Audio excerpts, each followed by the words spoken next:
Ne I dim rezultatet të zgjedhjeve të fundit dhe është përcaktuar partitë e para, dyta dhe ne si parti politike kemi marrë pozicionin tonë dhe kemi pranuar rezultatin si të tillë dhe kemi qëndrimin në opozicë siç e ka konfirmuar edhe kryetari I Partisë Demokratike të Kosovës zoti Betri Hamza.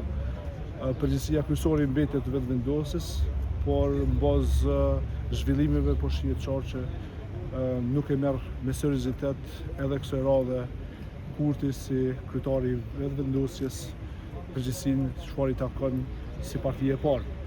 Dhe deri sot tallet me qytetarët, me situatën e vendit, çfarë po e ka plan edhe ekonomia, por edhe vetë qytetarët, sigurisht që ka jo seriozitet dhe një lloj papërgjegjësie të lartë e tij. Dhe po e sjell vendin zgjedhje pas zgjedhje fatkeqësisht dhe dami shkakton më shumë të qytetarëve, por ja dhe disa protestues që ligjet çfarë kanë miratuar në Kuvendin e Kosovës janë të tilla pa ndonjë komunikim me publikun, pa një diskutim të mirëfillt me institucionet dhe kemi ligjet e tilla fatkeqësisht që dëmtojnë edhe rreziqojnë hetarëve në vendin tonë.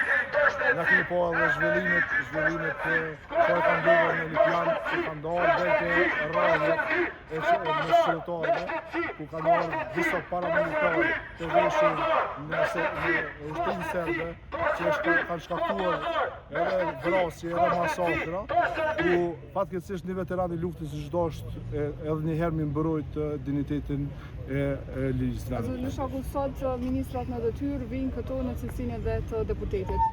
Para 2 legjislaturave ishte bërë kjo problematike prej PDP-s. Sot cili do të jetë veprimi juaj? Edhe një herë falë se ministrat në detyrë sot vinë edhe në cilësinë e deputetit. Para 2 legjislaturave ka qenë problematike për PDP-n kjo. Sot cili do të jetë veprimi juaj kur të jetë edhe faza e verifikimit të mandateve? Veprimi jonë është I njëjtë, derisa ata nuk përcaktohen se cili është mandati I tyre I parë, sigurisht që ne do të komunitojmë.